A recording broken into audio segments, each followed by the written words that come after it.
dia. I hope he said nice things about me because I couldn't understand a single word he said. At home right now, my friends and family are all asleep, and when they wake up, it will be an important holiday in the United States. It is Thanksgiving Day. It's a day that traditionally we celebrate thankfulness. In my house, we try to celebrate thankfulness every day. Around our dinner table, we say our thankful fors. We don't pray. Some families pray. We say our thankful fors. What are we thankful for today? Today, I'm thankful to be in Lisbon for the first time.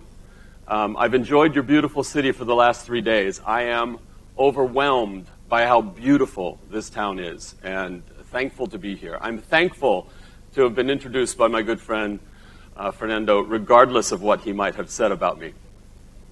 But I'm also a little bit fearful. I'm not just fearful because I'm standing in front of you speaking English and I don't know how many of you can understand every word that I'm going to say, although I'm quite certain that since I'm not in the United States, most of you are much better at languages than we are. But I'm fearful because for the first time ever, I have 6 children. 5 of them are here, in the back of the room. They have never heard me speak. I am more fearful of their judgment than I am of yours. But we will muddle our way through it. I'm going to be talking to you today, and I'm going to apologize because I didn't understand anything of what you said, except that I could pick up on the tone and the flow of where you were going with the technology. And I think we're going to piggyback very nicely. Because I have some hopes, and I have some fears. And I have fears because we have just begun to see the very beginning of what's going to be happening with technologies that have never before influenced societies the way technologies are going to influence societies today. We have a fear around artificial intelligence and machine learning and deep learning and concepts like blockchain. A fear that, quite frankly, should be real. That these technologies are going to become so intelligent that they're going to take over our world. But the truth is, our technology is stupid and it's already taken over the world. We are consumed. You would forgive an alien culture if they landed on the earth and thought that our masters were tiny little squares in our hands, controlling every aspect of our behavior as we walked around, worshiping them. But this is how we've come. This is where we are. And we are being prepared. Every single one of us. We are being prepared for a world where information is fed to us and we follow its directions unquestionably. Last night, my driver, on the way here, a drive that this morning took 25 minutes, decided to follow Google because we got into a traffic jam, and it took him away around the city. This morning, I don't even recognize where I was. We got here in 25 minutes. Last night, it took me almost an hour. But he didn't question it. I didn't question it. Google told us to do it. What are we left to do? I must follow the Google. And so this is where we are. We are today, right now, influenced by algorithms. Every single day. Google and Facebook. I know you love to think that when you search in Google, the results that are returned to you are absolutely, totally organic. That what you're being fed is the most relevant result. I know you want to believe that. I don't believe it. I know you'd like to believe that when you go on Facebook, what you're really seeing are all of your friends and family's beautiful posts, and the things that matter most to you are going to show up, the baby pictures and the pictures of vacations and all of these other things. But what's really happening is there's an algorithm that's sitting in the back, and it's paying attention not just to what you like, but to the pages you visit and that you don't like and don't comment on. You understand that Facebook is following you around the web, right? You understand that even when you're not connected to Facebook, Facebook knows what you're doing. It knows what you're looking at. It knows what you see. And so as a result, Facebook, quite frankly, knows you better than your wife or your husband or your best friend. They know what you do in secret. They know what you do in the dark when no one's watching. And as a result, Facebook has become very powerful. I don't know how you feel about the elections in our United States of America. I personally am disgusted by it. That's me. And I'm disgusted by what took place in the way that Facebook was used to divide our country into two groups. See, here's the thing. If you say to people what they want to hear, what are they going to do? They're going to repeat it. Because we like to do that. We like to say the things that we agree with. And so when we see more of what we agree with, we amplify what we agree with. And the next thing you know, the only thing you see are things that you agree with. And the things that I see are the things that I agree with. And so we are being shaped. We are being influenced right now by those algorithms. Less than 10% of stocks are traded naturally by a human being saying, I'd like to buy that stock and I'd like to sell that stock. 90% of all stock trades are done by algorithms. Just machines talking to each other, making trades. We don't even think about it anymore. It's just become part of how things work. And what's happening in the USA? You all know what a Zestimate is? Raise your hands if you know what a Zestimate is. A Zestimate is an automated valuation of a home. Agents in the United States like to make fun of it. You know, the Zestimate's too high, the Zestimate's too low, but consumers pay attention to it. It's what made Zillow rise. The Zestimate is the thing that got people's attention. And this past year, Zillow decided to do something brilliant. They put out $1 million prize. Now, $1 million to develop an algorithm to get a better automated valuation of a house is not a lot of money to spend. But how did they do it? They decided, let's open this up to all of the geeks living in their garages, drinking Coke and beer and eating pizza at night. For $1 million, these guys will come up with an algorithm that will make this estimate better. And in the next 60 days, the finalists will be chosen. They'll then be paid some money, and over the course of the following year, they'll be allowed to work nonstop on this algorithm. And in January of 2019, they'll announce the winner.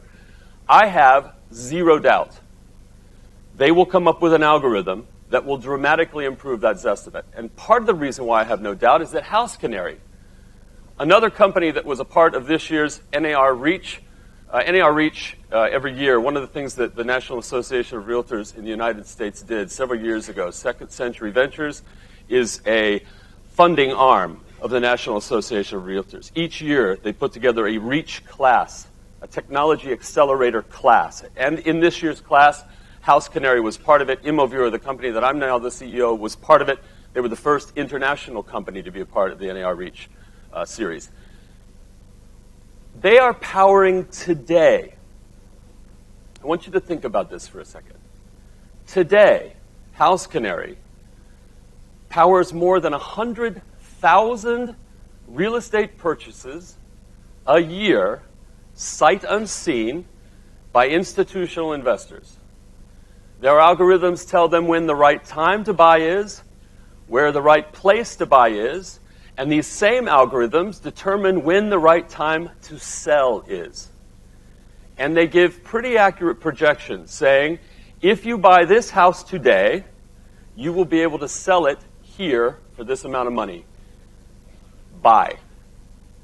And the algorithm is telling them to buy, and they're spending billions of dollars based solely on automated projections. And what's the next phase? The next phase, agile appraisals. What does this mean? Well, if you can walk into a room and you can snap a 24 megapixel, 360-degree spherical image of a room, and you can see every single thing in that room, and you can see every single room in a house, then it's not too far of a stretch for you to say, based upon all the other data I have, and now I don't even have to physically go see the house, I can do appraisals that are good enough without any human being ever stepping in the house. This is happening today.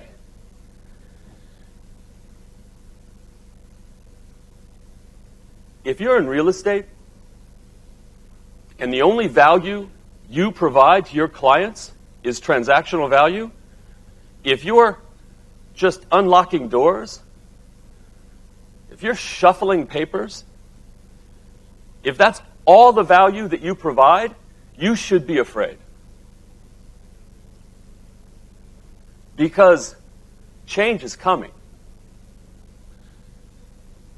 Your value will continue to decrease as artificial intelligence capabilities increase. I believe that's a fact. And I also believe that for the most part, people who end up coming to conferences like this are not just providing transactional value. I know that I'm preaching to the choir. But sometimes the choir is the best people to take the message back out to the industry, and that's what I want you to do today. So my interest in automation started over 30 years ago. I'm 56 years old. I've been at this technology game for a long time. In 1984, I bought my first Macintosh computer. My children sitting back there will tell you the gutted version of that is sitting on a bookshelf in my office. And I gutted it. I took all of the insides of it out because I'd heard once that some of the first Macs purchased, Steve Jobs and Steve Wozniak and all their names were sort of impressed out of the plastic on the inside. And sure enough, when I took the guts out, my computer has all their names, their signatures on the inside of it. I had one of the first Macintosh computers, and it changed my life. And it caused me to start thinking about how computers do things better than humans. My company, 20 years ago, was the first company ever to fully automate the building of real estate open house guides. No human touched it. Agents, 20 years ago, would send photos in over a T3 line. The internet wasn't used then. We had a special T3 line connecting us downtown to the Los Angeles Times. They would send in their photos, and we had scripts running on Macintosh computers, building these ads. No human touched it. Everything just went through, the ads went out. When I developed the first real estate online, uploading virtual tour, part of my thought was, how do we remove all of the costs, all of the extraneous costs? Well, to do that, you need to move as many people out of the way as possible. You don't need to have human beings going into this house extra. Just allow agents to upload the photos themselves. Have this thing create itself online. And we did 15 years ago. These are the kinds of things that have been playing in my mind for years and years and years and years. And so this topic to me is near and dear to my heart. I live and breathe it. My youngest daughter at breakfast this morning, she says, "Daddy, is this speech, is this one of your better ones?" I said, "No, but this topic is one that I really enjoy." You know, I told Fernando last night, I've got way too many slides, and if I spend more than a minute on a slide, we're all in trouble, right? And I've spent more than a minute on this slide, so you're all in trouble. But my point here is this. This thing that you're about to experience, that the world is about to experience, is unlike anything I've seen in 30 years. I've never seen anything like what's happening in the advancement of artificial intelligence. I've never seen it. And so the end game here is the robots are coming. Humans are replaceable. We've seen it already. This is what you think of. You remember what happened to the automotive industry, right? If you'll notice, there are hundreds of robots, and if you look really, really carefully, you can find one or two human beings just sort of monitoring the machines, making certain the machines are doing what they're doing. And when did this start? How many years ago was this that this began? This was 20 years ago that the machines began taking over this industry. And this only progresses, and it only gets more ubiquitous. Recently, the downturn in fuel prices. You may not even know this. Worldwide, 440,000 jobs were lost. 220,000 of those jobs, no matter what happens to oil prices, are never going to come back. Why? Because one, the oil companies were still profitable, and two, what they decided to do instead was install these machines. They're called iron roughnecks. The first machine ever to be able to actually manage the insertion of pipes. You've probably seen videos of guys, all around these pipes trying to direct them in and hold them down. Not even required any longer. What used to take 20 men now takes one man. He simply monitors that machine. And so the problem is we were promised different kinds of robots. When I was growing up, I wanted Rosie. I wanted a robot that would just bring me my food. I didn't want a robot to replace my job. This is what I wanted. I wanted flying cars. This is what we were promised.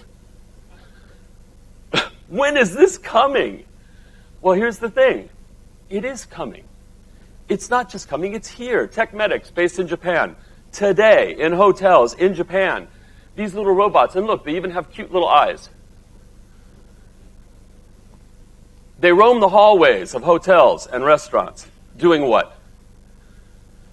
Serving food, bringing you your towels, bringing you your coffee. They're lift integrated. You operate it from an iPad in your room. When it gets to your room, you use the iPad to open it up. Your food arrives hot because it's in a warmer. It's talking to you in this cute little machine voice. You saw Cosmo, right? The little robot. Same thing, same concept, just bigger, made for adults, designed to do what? Be our Rosie. And the flying cars? Uber has promised. Now you take Uber's promise with a grain of salt. Uber has promised that by 2020, prior to the Olympics in Los Angeles, they will have a flying taxi service tested in Los Angeles. And that's what they're going to look like. If any of you saw the promo video that I did, I loved the Tesla automation that he showed prior. I did my promo video sitting in a Tesla, talking to the camera, driving down the 101 freeway in traffic. The 101-405 interchange is one of the busiest intersections in the world, and this car was driving itself, and I'm talking to the camera, and I was scared out of my mind, but quite frankly, it probably did a better job of driving than I did. It's coming. But here's the truth. In order for us to really prepare for the coming onslaught of robots, we have to redefine what a robot is. We can't continue to think of robots as having physical form. Artificial intelligence is the new electricity. I want you to stop for a second and imagine what would happen today if the electricity all over Portugal just simply went out. If the entire nation was suddenly thrown back into the Middle Ages. Think about it for a second. What would you do? How would you get around? How would you navigate? My children don't even know how to use a paper map. So, Andrew Ng, and I'm going to talk about Andrew in a second, is probably one of the premier architects of a technique for machine learning called deep learning. He made this statement, artificial intelligence is the new electricity. And the reason he made this statement is we are unaware of what's going to happen to the world. Just as the man who discovered electricity, I guarantee you, there was no possible way he could know that sitting here today, this was what would be birthed from electricity. And it took time, right? It took time for electricity to make its way all through our lives. But today, we can't live without it. And I'm here to tell you, artificial intelligence has been around for a long time in various forms. Early forms of artificial intelligence were simple games like checkers, playing a game of checkers online. That was a big moment. It was a big moment to play checkers online. This period here, between the 70s and the late 90s, they call this the the dark ages of artificial intelligence. And the reason it was the dark ages is engineers had an understanding of what they needed to do, but processors weren't fast enough to do what they needed to do. They couldn't actually implement any of their ideas. So they just sat around thinking, which is a bad thing to do. Let engineers and scientists just sit around thinking, because the moment they had the ability, beginning in the 2010s, 2012s, they unleashed some of the most amazing things this world has ever seen. And so we need to define a few things. My goal here today is to help you wrap your arms around this technology, to understand it, so that people can't stand on stages and scare you. I don't want you to be afraid. I want you to embrace it. I want you to get comfortable with it. I want you to understand it so that you can use it. The people sitting in this room today should be the ones who say, I'm not afraid. I want to see this help me, and I understand how it can. Does that make sense? So let's start with definitions. Artificial intelligence. Very simple. Human intelligence exhibited by machines. So we've had a form. We'll call it very narrow AI.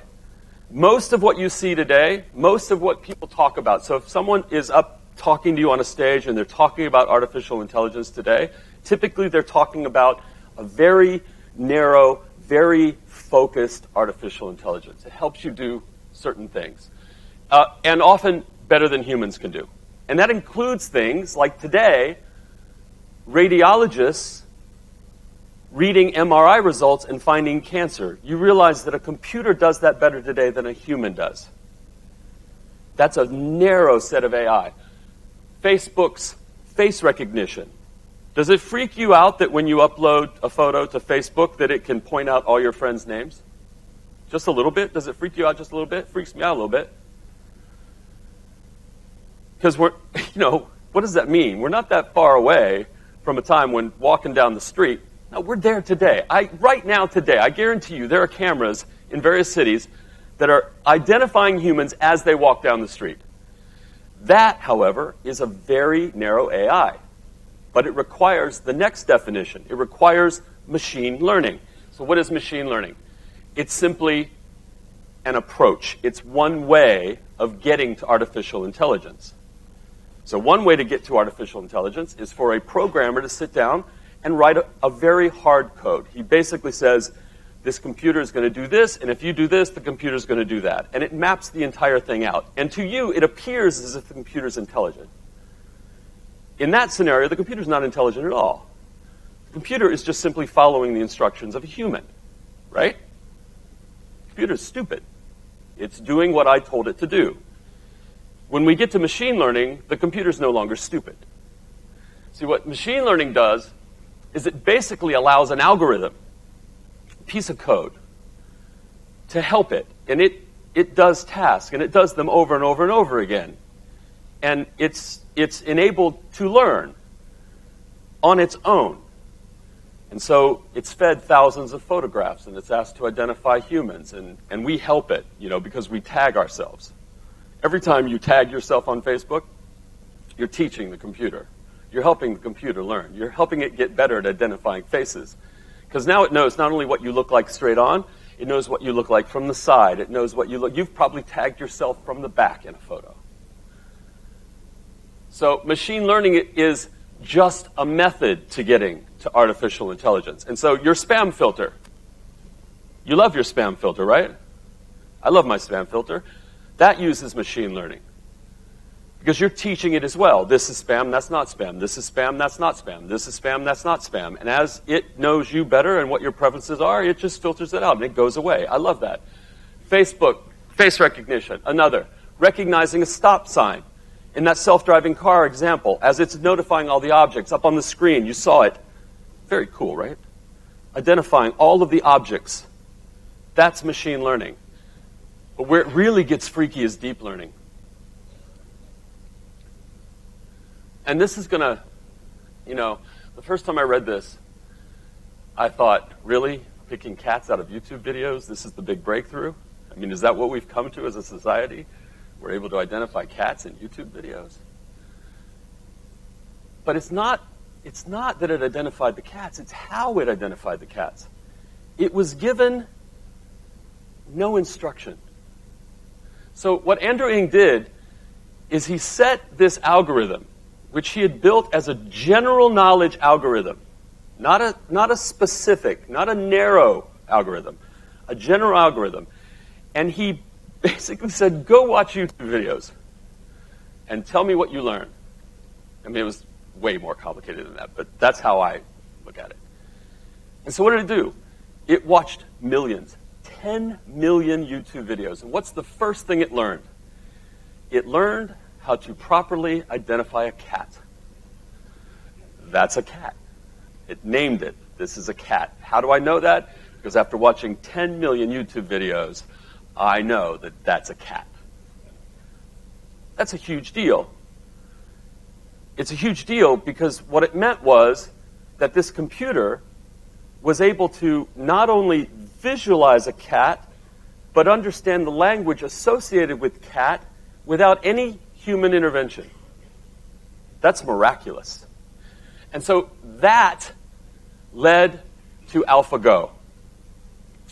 How many of you remember when Kasparov was beaten by Deep Blue in chess? That was a big deal. It's a big deal. And it took a supercomputer, if you remember. It was a big by our definition. It was a big blocks, about this big. And at the time, it required a supercomputer to beat Kasparov. Big deal. Well, in a chess game, there's several 100,000 potential outcomes with every move. And so really what Big Blue was doing was simply calculating all of the potential outcomes and choosing the statistically best one. And if you do that, most time, you are going to beat. You're going to win. And so that's what Deep Blue does. Not the same as what happened with AlphaGo. So Go is the Chinese game. And how many of you are at least familiar with the name? Okay, here's the difference. There are as many potential outcomes in Go for every move as there are molecules in the universe. Let that sink in. It is not possible for the computer simply to go, I need to make a move, let me analyze every possible move, I'll just pick the statistically best one. Not possible. Here's the thing. What AlphaGo did in one of the games that it beat this master is that it actually made a move that was statistically inferior.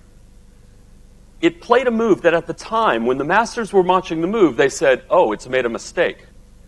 No, it hadn't made a mistake.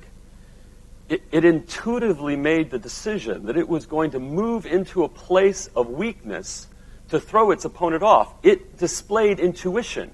It displayed imagination. And that move, apparently in this game, there are moves that are written down for all eternity. They write them in this book. You know, when a Go master makes one of these moves, they write it down in this ancient book. And this move, made by this computer, is now written in that book because they analyze it now and they say, this is one of the greatest moves that has ever been played in Go. And so the creators of this algorithm said, if we could ever create an algorithm that allowed a computer to beat a grandmaster, it would mean that what we had done was create a true general artificial intelligence algorithm. We can apply this to anything. And so what do you think they did? They started to apply it to anything. One of the first things they did is they applied it to Google Translate. This is just 6 months ago. I don't know if you've played around. Most of you, I guarantee, you stopped paying attention to Google Translate maybe a year and a half ago because every time you went to try and translate something, you'd look at the translation from English to Portuguese and you'd go, wow, that's really crappy translation. Right? Well, 6 months ago, they turned AlphaGo onto Google Translate. Last night, while I was in the cab, I spoke to my driver using this technology, and we had a conversation without him understanding. Falei com meu motorista usando essa tecnologia e tivemos uma conversa sem.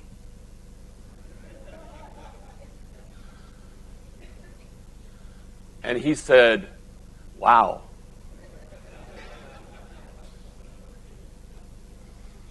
Google, when they announced their Pixel 2 phone, if any of you saw it, they have these Pixel buds now that go in your ear, and it acts like a little babblefish. And if two people were wearing these Pixel buds, you could be speaking to me in Portuguese, and I would hear you in English in my ear. And when I spoke to you in English, you would hear me in Portuguese in your ear. And if all of us were wearing it right now, you'd probably understand me better. My point is, we are already at a place where these algorithms are improving things at a pace that we are finding hard to understand. You remember in the video, it said that it learned English, and then when it taught it Spanish, it actually got better at English. And then when you taught it Chinese, it actually became better at each. That's exactly what's happening with Google Translate now. It has expanded its knowledge base by more than 100 languages in the last 6 months, all on its own. Different languages checking itself. It's just non-stop running translations, checking against each language perfecting the other language. I don't think it's going to be long before I'll be able to put one of these buds in my ear, and I'll be able to walk around anywhere in the world and simply eavesdrop on any conversation that I wish. That's a reality. That's a reality. And here's the other thing, but here's the cool thing. Kasparov was pissed. Kasparov was upset. So what did Kasparov do? He put together an experiment, and this happened just within the last year and a half. He wanted to see that what would happen if a computer and a human, or a computer and a team of humans, teamed up against a computer. Could a computer still win? What's the answer, do you think? No. No. This is the hope of the future. The hope of the future is you plus this technology become stronger. You plus this technology get better. You with true human capabilities plus this technology get stronger. That's the hope. That's the future. I'm sitting in a bar in Vancouver, British Columbia. Sitting next to me is the CEO of BombBomb. Any of you familiar with BombBomb? Okay, right. BombBomb is a great video platform. Okay, look it up later. A fabulous video platform. So the CEO, Darren Dawson, is sitting next to me, and we're drinking a beer and we're just chit-chatting. And I said, "So what's the best thing you've done in the past year?" And he said, "I hired Amy Dawson." I'm like, "Isn't that your wife?" He goes, "Not really." What do you mean, not really? And he began telling me about this piece of computer software. And he said, the makers of the software said, you have to name the software after a woman because people respond to women better in emails. And so my partner and I flipped a coin on whose wife we would name this computer software after. My wife won, so this piece of computer software is now called Amy Dawson. One of the biggest problems that software companies have is something called churn. And it's really big in the real estate industry because what happens is that you guys come to a conference, you see a cool technology up on the stage, you buy it, and then you don't use it. And then you cancel because you didn't use it. Not because it's bad software, you just never used it. And so what he did was he stuck this technology onto his platform to analyze who wasn't using his software. And then Amy would send this person an email. Now, you're thinking, that's no big deal. I have emails that talk to my clients all day long. I've got a CRM that sends email. But here's what's different. This uses natural language. It would send an email saying, "Hi, I'm Amy. I noticed that you hadn't created a video yet. I want to help you. Can I help you?" And they get a response. But what Amy does is that she analyzes that response. She analyzes the response for its tone, its urgency, its emotion. And then she judges not just her words that she responds with based upon the emotion in the email, but based on the urgency. If you use words like, "Oh, I was really interested, but," it knows that, oh, maybe I should respond sooner. And so Amy begins a conversation. And here's the thing. Amy doesn't quit. Amy doesn't stop. Amy's the best salesperson on the planet. And Amy's goal, only one goal, get this person to agree to a demo so that they can get up and using the software. All right, and it worked so well. ROI on the software in less than a month. Okay, pretty good. Then they said, let's take all of these leads that we think are dead. Like, these are dead leads. You know what dead leads are, right? Yeah, okay. These are dead leads. And they suck Amy on the dead leads. Same thing happened. Next thing you know, these leads are converting. They're turning into real leads. They're setting up appointments. But here's the crazy thing. He goes, Jeff, you're never going to believe this. It's called Conversica, by the way. You're never going to believe this. Who do you think the most requested employee is that people want to meet when they come to our office for the first time? Amy. They say things like, oh, I want to meet Amy. She was so helpful. She was so great via email. And it even says below her signature, Amy Dawson, AI assistant. I think most people don't know what AI means. Conversica. IPsoft. This is Amelia. They're calling it the first digital employee. Amelia's pretty amazing. In one company, she's totally customer service oriented. Okay? And right now she's just a little cartoon image with a computerized voice. But in the first week, she handled 1 of 10 calls without a human being getting involved. 10% first week. End of the second month, 6 out of 10. 60% of the calls, human being getting involved. The estimate is that she will put 250 million people worldwide out of a job. Why? Why is that possible? Because I'm willing to ask Siri where my wife is. Even if Siri can't find her, I'm willing to ask Siri where my wife is. What's the first thing I do when I'm looking? We've got this really cool little Smeg washer-dryer combo sitting underneath the sink in this apartment that we were so beautifully provided. It's just this amazing apartment. Seriously, you must have to be a rocket scientist to work this thing. We could not figure out how to there's no instructions. What did I do? I Googled it, and I found the PDF. The first thing I think to do is go to Google. Do I care in that moment whether or not it's a real human answering a question in a chatbot or a chatbot robot answering the question in that moment? No, I do not care. What do I care about? I care about someone answering my question right there. We are being trained. We have learned to accept that our robot overlords are there to help us, and they are friendly.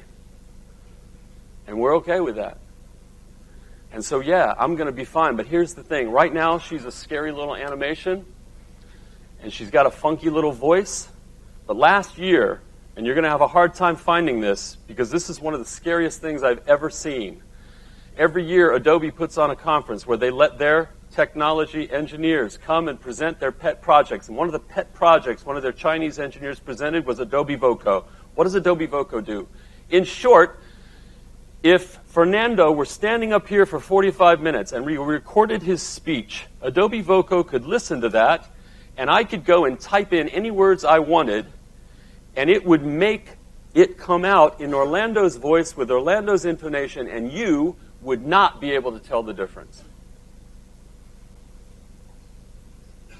You think we have a problem with fake news now? This was just last week. And here's the thing. This thing in my pocket, this computer, you know that this is like 20 times more powerful than the computer that got us to the moon, right?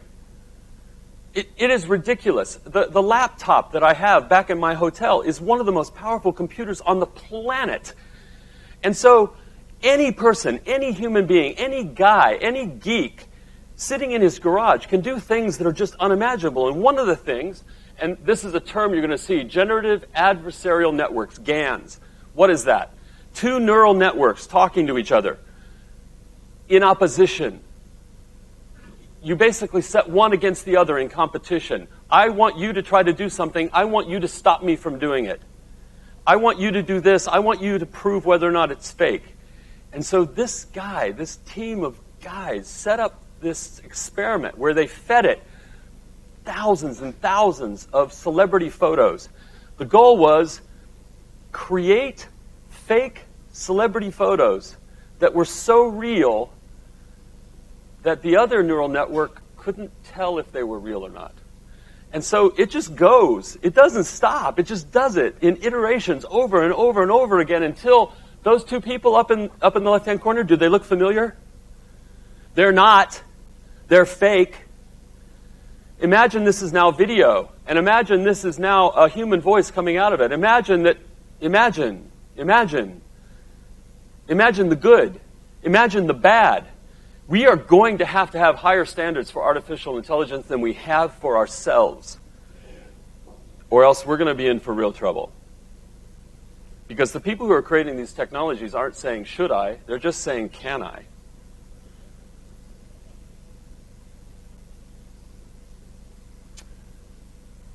Do you remember Tay from Microsoft? Probably not. They shut down Tay within about 36 hours.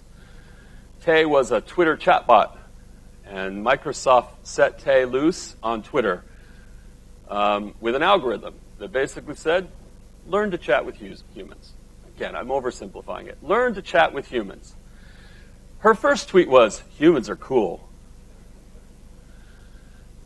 And this is going to offend some of you in the room, but I do it to show you what happens when unchecked. We allow computers to go out into the world to learn from any human.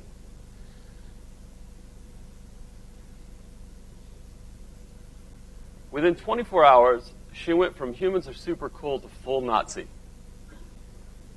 Full Nazi in 24 hours. An unchecked algorithm. So what did Microsoft do? Shut her down. They shut her down because they didn't do what they should have done, what we would do with our children. We would provide them with instructors that shared our values. We'd provide them with nurturing. We'd provide them with examples. They simply set her loose on a world that is ugly, and Twitter is ugly. For me, that simply serves to illustrate that there are some human qualities that you can't replace, you can't replicate. We shouldn't confuse the ability to process information and to make decisions based on information with things like wisdom and judgment. We shouldn't confuse that. As humans, we need to always take into consideration the fact that my ability to look you in the eye right now, there is a separate kind of communication that's taking place right now. You know that I'm serious. I know that you're paying attention. Either that or you're on drugs and you're just completely glazed over. One of those two things are true, but either one of those two things are okay with me because I'm not judging you. This is critical stuff. This is the stuff that humans are good at, that can't be replaced. And here's the thing. Values, empathy, judgment, wisdom, these are the values that are going to be critical to you in your real estate career. Critical to you in addition to the software, in addition to the algorithms, in addition to the AI, to add value, to bring value. Why? We know this to be true in the United States. It's probably true here too. The most important factor for consumers in choosing an agent was reputation, followed by honesty and trustworthiness. Those are human values. And I'll say it again, if the only thing you're doing inside of the real estate transaction is providing transactional value, yes, you can be replaced. But if what you're doing is providing wisdom and judgment, and you're doing it in a way that says, I'm acting on your best behalf, I'm a fiduciary, you can trust me, I'm giving you good advice, then you can't be replaced by a piece of technology. And these are the things that we have to build in, not just to our workflows and to our AI, but into our daily lives. Begin now to elevate yourself above those transactional elements. And so you engaging others is better than search engine optimization. That was true in 2007. It's true in 2017. It'll be even more true in 2027.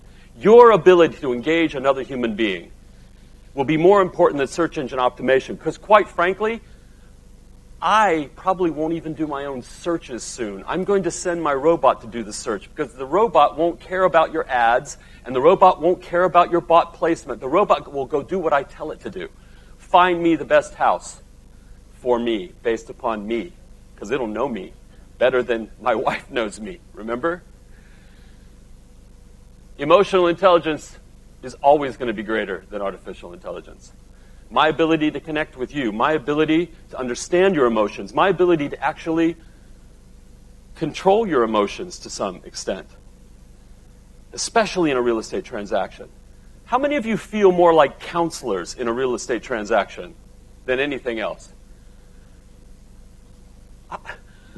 You deal with people in one day, a wife who's selling her house because she needs a bigger house because she's having a baby and she's ecstatic and she wants a bigger house and she wants a yard and she wants it for her family. And on the next day, you're dealing with a wife who needs a house because her husband cheated on her and she's getting a divorce. Two completely different emotions, two completely different ways of dealing with those people, two completely different ways of managing that transaction. Only you, as a human, are going to know how to navigate that. So emotional intelligence is always going to be greater. We talk a lot about engineering. I want you to think about humaneering. The work uniquely performed by a human. What is the work that you do that is uniquely performed by you? Those are the things you need to be focusing on. And I want you to understand that in this world of increasing automation, people who can genuinely connect with other people are going to be more valuable, not less valuable. As the world becomes more used to communicating with computers, as we become more conditioned to spending our time walking around, looking at our phones, your ability to get somebody to look up from their phone, look you in the eye, and engage with you in a real way is going to be more valuable, not less valuable. And so, I want you to think about what's happening relative to artificial intelligence and machine learning and deep learning as augmentation, not replacement. It's going to replace the parts of your job you hate. It's going to take away the things that you suck at and let you focus on the things that you don't suck at or that you shouldn't be sucking at.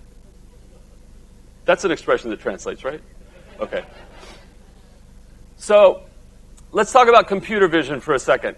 As a human, if I had enough time, I could take a look at this photo and I could identify all the trees in this photo, what kinds of trees there are. I could identify the style of the house. I could identify what windows are there. I could identify all sorts of things. But as a computer, I can do that in a split second. And so one of the coolest things powering search today is the ability for a computer to look at an image and understand whether that's a granite countertop or whether that's a mahogany floor or whether that's fill in the blank. And so, as you can imagine, that's pretty powerful from a search standpoint. Because now I can understand every single thing inside of that photograph. And so imagine, if you will, what if photos could answer these questions? What's the exact size of every room? I handed a camera to my wife before I came up here because I didn't want it weighing me down. It's a little camera, 2 lenses on each side, 190 degrees, one click, I capture this entire room. If you're inside of a house and you capture that entire room, and it's one of the things that we're going to be doing at IMOViewer, I'm seeing everything in that room. I can identify every object in that room. I can identify every element in that room. I can tell you what size the walls are, how much paint's going to be required, how much flooring is going to be required. And so this changes. It augments your ability to present. And it augments my ability as a consumer to search. Because if I'm looking at these images, and the ones that I spend the most time on have a certain characteristic, you can begin presenting me with more of those images. You can do a better job. If I say I want a house with granite countertops, you may not have taken the time as a human to go through and identify all of the kitchen with granite countertops. But a computer can do that like that. Augmentation, not replacement. If we were in the United States, I would have you all text me right now about a listing. And I would put up online the back end of this imre.ca. Look it up, imre.ca. It's based in Canada right now, but it works in Canada and the United States. I already told him I was coming to Portugal. If I know Stephen, he'll be very anxious to hear the response of the crowd to this concept.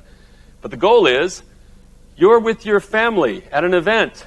Someone is sitting outside of the house and they're looking at the sign, or they're looking at the house and they text the number on the sign. Hey, tell me a little bit more about this house. And based upon your location, it knows you're sitting out in front of this house. And the computer simply talks to this human and answers their questions until it can't. And then and only then does it get you involved. And then you can seamlessly slip into the conversation. Hi, I have an AI assistant called Hector. And Hector could be right now answering questions for me. And what is it doing?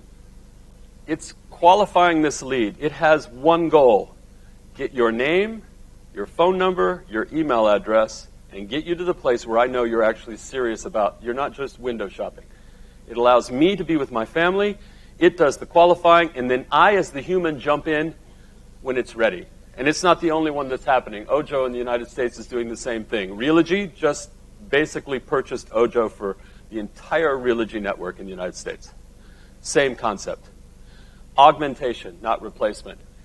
Add a human touch. I use a company called Bond.co in the United States, and I realize I'm talking about U.S. technologies that you may not have the ability to get, but I hope someone in this room says, why can't we have this kind of a technology here? Why can't someone do this for us? What does Bond do?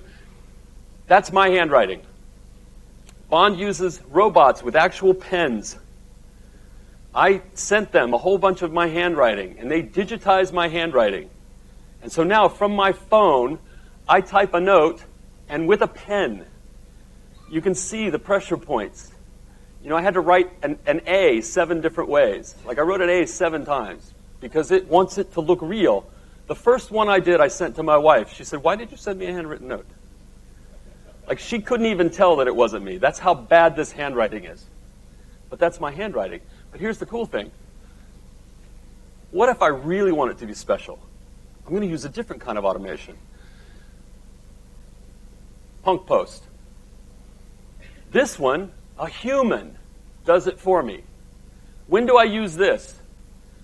I don't have time to write that note, but if I'm sitting at the airport and I just finished with something, I can write a note. Last year, on this day, my wife was hit by a car. Very serious accident, and she's fine now. She walks around, you'd never know anything was wrong. But in that time, there was 60 to 90 days. A different family delivered food to our house every single night.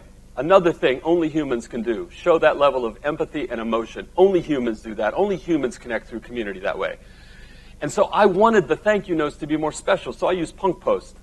For $6, a human handcrafted this note in the style that I wanted them to. They wrote it for me, and the family got those notes. And they loved them, and I loved them, because they were special. And I even used it for my son, who's sitting in the back. "Noah, you made it, buddy," when he went off to the university.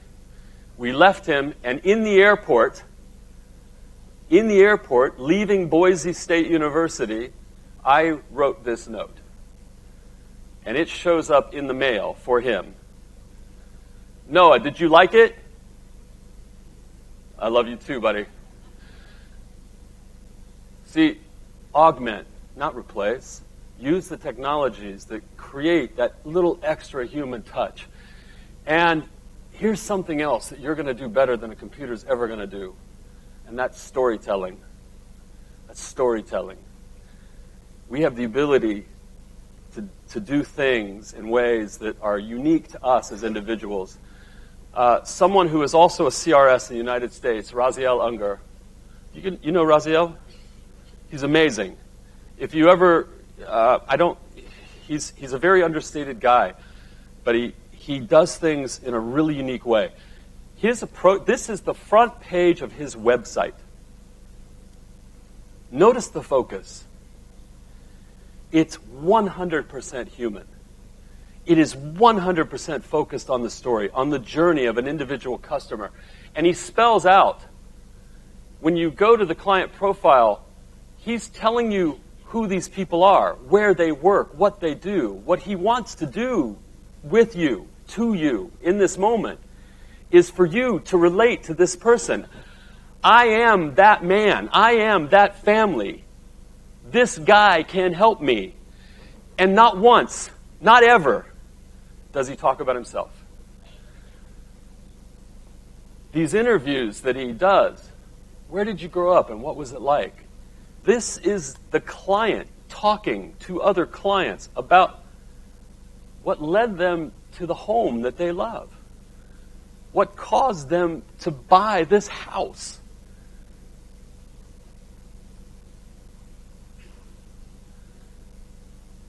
You're at an amazing time. in the real estate industry. We are on the verge of a moment where robots that you can't see and can't touch are going to take away various aspects of what today you find mundane, what today you find repetitive, what today you find miserable, and give you more opportunity to do the things that truly connect you with your clients, that truly cause you to be seen as a professional real estate agent. You are on the verge of that. We are on the verge of that. The world is on the verge of that. The question is, are you ready?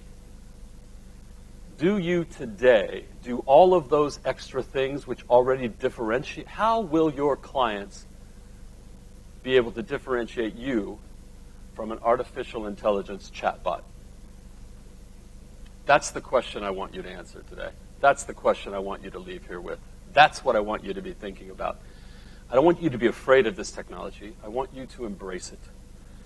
And I want you to look yourself in the mirror at the end of each day and say, I did all of those things which I know make a difference for my clients as a human being. Because these technologies won't replace you then. I'll say it one last time. You plus technology is greater than technology alone. There is no technology that's going to replace you as long as you embrace the technology. If you don't, yes, it will. If you're only transactional, yes, it will. But if you're human, if you see others as human, if you add value as a human, you're going to be here for a long time. In a world of increasing automation, people who can genuinely connect with others will be more valuable, not less. Be more valuable. Thank you.